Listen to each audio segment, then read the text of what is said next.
নমস্কাৰ আপোনালোক সকলোকে পুনৰবাৰ স্বাগতম নসমাই মছজিদ বন্ধুসকল কলকাতা সামক আজি 9টা গুৰুত্বপূৰ্ণ খবৰ অসমত 40% বৃদ্ধি পালে মুছলমানৰ জনসংখ্যা আৰু মুছলমানৰ জনসংখ্যাক লৈ উদ্বিগ্ন মুখ্যমন্ত্ৰী হিমন্ত বিশ্ব শৰ্মা 1951 চনত মাত্ৰ 12% আছিল মুছলমানৰ জনসংখ্যা আৰু 2024ত এই জনসংখ্যা বৃদ্ধি পাই হৈ গৈ 40% আজি মুখ্যমন্ত্ৰীয়ে ৰাজহুৱা কৰিলে এই তথ্য অসমত 40% বৃদ্ধি পালে মুছলমানৰ জনসংখ্যা আজি মুখ্যমন্ত্ৰীয়ে ৰাজহুৱা কৰিলে এই তথ্য 1951 চনত মাত্ৰ 12% আছিল মুছলমানৰ জনসংখ্যা আৰু মুছলমানৰ জনসংখ্যাৰ বাবে আমি ৰাজ্যৰ কেইবাখনো জিলা ইতিমধ্যে হেৰুৱাইছো এই মন্তব্য মুখ্যমন্ত্ৰী হিমন্ত বিশ্ব শৰ্মাৰ হিমন্ত বিশ্ব শৰ্মাই লগতে কয় যে এয়া মৰ আৰু অসমীয়াৰ বাবে জীৱন মৰণৰ খেল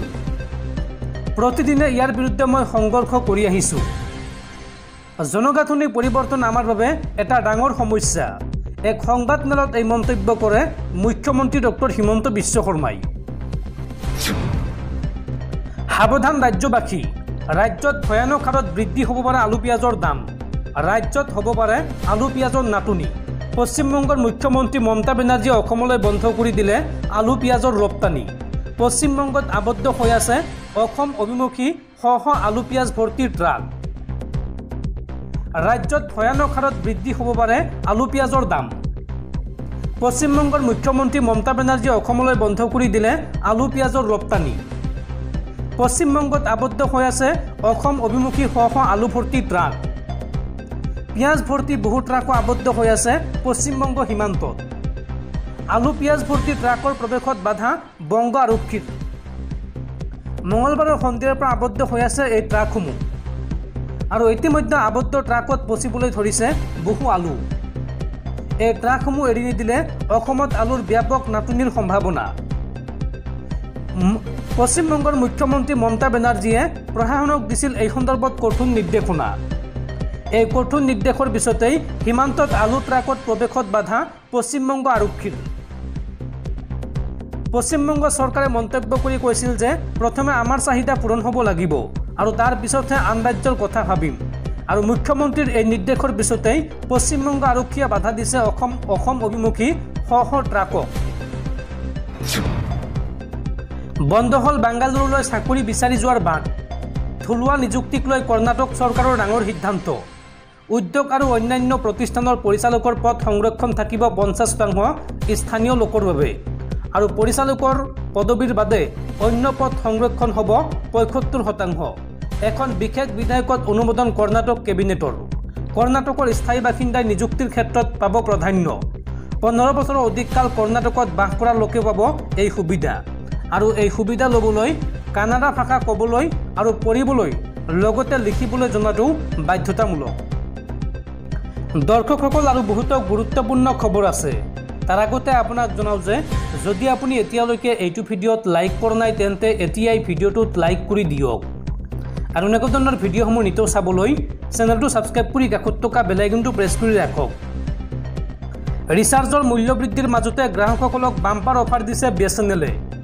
দেশৰ কোটি কোটি গ্ৰাহকৰ কাষত থিয় হৈছে বিএছএনএল আৰু আপুনি মাত্ৰ 1 মিনিটৰ ভিতৰত মোবাইল নম্বৰটো পৰ্ট কৰিব পাৰিব বিএছএনএললৈ কেনেকৈ কি কৰিব সমগ্ৰ প্ৰক্ৰিয়া চাওঁ আহক দেশৰ কোটি কোটি গ্ৰাহকৰ কাষত থিয় হৈছে বিএছএনএল জিঅ' এয়াৰটেল ভোডাফোনে বৃদ্ধি কৰিছিল ৰিচাৰ্জৰ মূল্য আৰু ইয়াৰ পিছতে হাহাকাৰ লাগিছে দেশৰ কোটি কোটি গ্ৰাহকৰ মাজত নিশাটোৰ ভিতৰতে লাখ লাখ গ্ৰাহকে মোবাইল নম্বৰ পৰ্ট কৰিছে বিএছএনএললৈ দেশত এতিয়া চলিছে #সুইচ টু বিএছএনএল ট্ৰেণ্ড আৰু আপুনি মাত্ৰ 1 মিনিটৰ ভিতৰত মোবাইলৰ নম্বৰটো পৰ্ট কৰিব পাৰিব বিএছএনএললৈ কেনেকৈ কি কৰিব চাওঁ আহক ইয়াৰ বাবে আপুনি 1900 নম্বৰলৈ প্ৰেৰণ কৰিব লাগিব এটা মেছেজ ইংৰাজীত আপুনি পৰ্ট লিখি স্পেচ দি তাৰ পিছত আপোনাৰ মোবাইল নম্বৰটো লিখিব আৰু তাৰ পিছত 1900 নম্বৰলৈ প্ৰেৰণ কৰিব আৰু এই নম্বৰত প্ৰেৰণৰ পিছতেই আপোনাৰ মোবাইল নম্বৰটো বিএছএনএললৈ পৰ্ট হৈ পৰিব মূল্য বৃদ্ধিৰ এই সময়তে বিএছএনএলে 15টাকৈ প্লেনত আগবঢ়াইছে বাম্পাৰ অফাৰ আৰু প্ৰতিদিনে বৃদ্ধি পাইছে BSNLৰ গ্ৰাহকৰ সংখ্যা বন্ধ কৰি দিয়া হ'ব তেজপুৰৰ হালনিবাৰী বিমানবন্দৰ 1 অক্টোবৰৰ পৰা বিমানবন্দৰটো সাময়িকভাৱে বন্ধ কৰি দিয়া হ'ব আৰু 2026 চনৰ 21 মাৰ্চ পৰ্যন্ত বন্ধ থাকিব এই বিমানবন্দৰটো মেৰামতি আৰু উন্নীতকৰণৰ বাবে এই পদক্ষেপ হাতত লোৱা হৈছে অসমত মুছলমানৰ জনসংখ্যা 40% বৃদ্ধি পোৱাটো মুখ্যমন্ত্ৰী হিমন্ত বিশ্ব শৰ্মাৰ বাবে জীৱন মৰণৰ খেল মুখ্যমন্ত্ৰীৰ এই মন্তব্যৰ পিছতে হিমন্ত বিশ্ব শৰ্মাক এইবাৰ উভতি ধৰিছে সাংসদ গৌৰৱ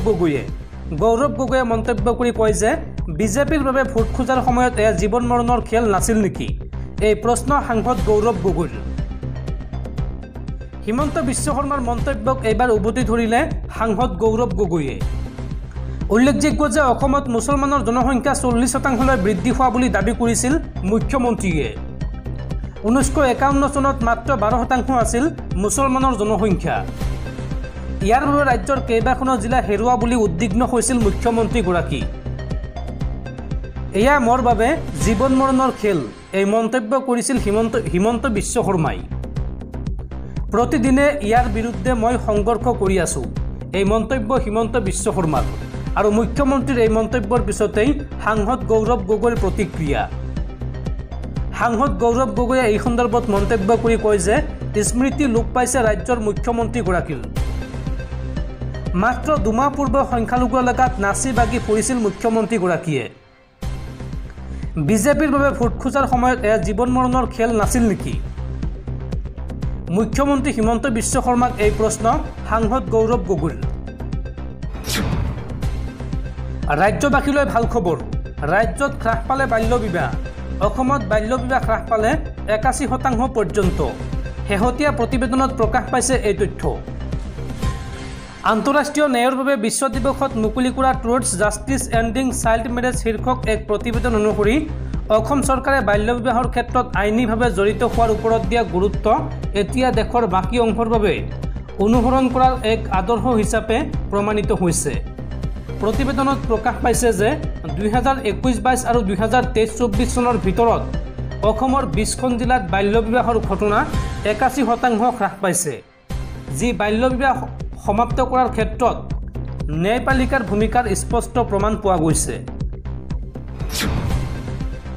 ছত্তীশগড়ত পুনৰ 4 শীৰ্ষ মাওবাদীৰ আত্মসমৰ্পণ এই মাওবাদী সদস্যকেইটাৰ মূৰৰ মূল্য নিৰ্ধাৰণ কৰা আছিল 20 লাখ টকা ছত্তীশগড়ৰ বস্তাৰ ডিভিজনৰ আৰক্ষী আৰু CRPFৰ যৌথ বাহিনীৰ হাতত মঙলবাৰে আত্মসমৰ্পণ কৰিছে 2 মহিলাসহ 4 মাওবাদীয়ে আৰক্ষীয়ে প্ৰকাশ কৰা তথ্য মতে এই মাওবাদী কেইজনৰ মূৰৰ মূল্য নিৰ্ধাৰণ কৰা হৈছিল 20 লাখ টকা সুকমা জিলাৰ আৰক্ষী অধীক্ষকগৰাকীয়ে এই সন্দৰ্ভত কয় যে দৰিদ্ৰ আদিবাসীৰ ওপৰত CPI মাওবাদী শীৰ্ষ নেতৃত্বৰ দমন উৎপীড়ন দেখি অতিষ্ঠ হৈ মাওবাদী নেতা নেত্ৰী কেইজনে আত্মসমৰ্পণ কৰিছে আৰু আত্মসমৰ্পণকাৰী এই মাওবাদী 4জনক চৰকাৰে প্ৰাথমিকভাৱে কিছু আৰ্থিক সাহায্য প্ৰদান কৰিব জানিব পৰা মতে প্ৰাথমিকভাৱে তেওঁলোকক 25,000 টকাৰ আৰ্থিক সাহায্য আৰু পুনৰ সংস্থাপনৰ বাবে পেকেজ ঘোষণা কৰিব চৰকাৰে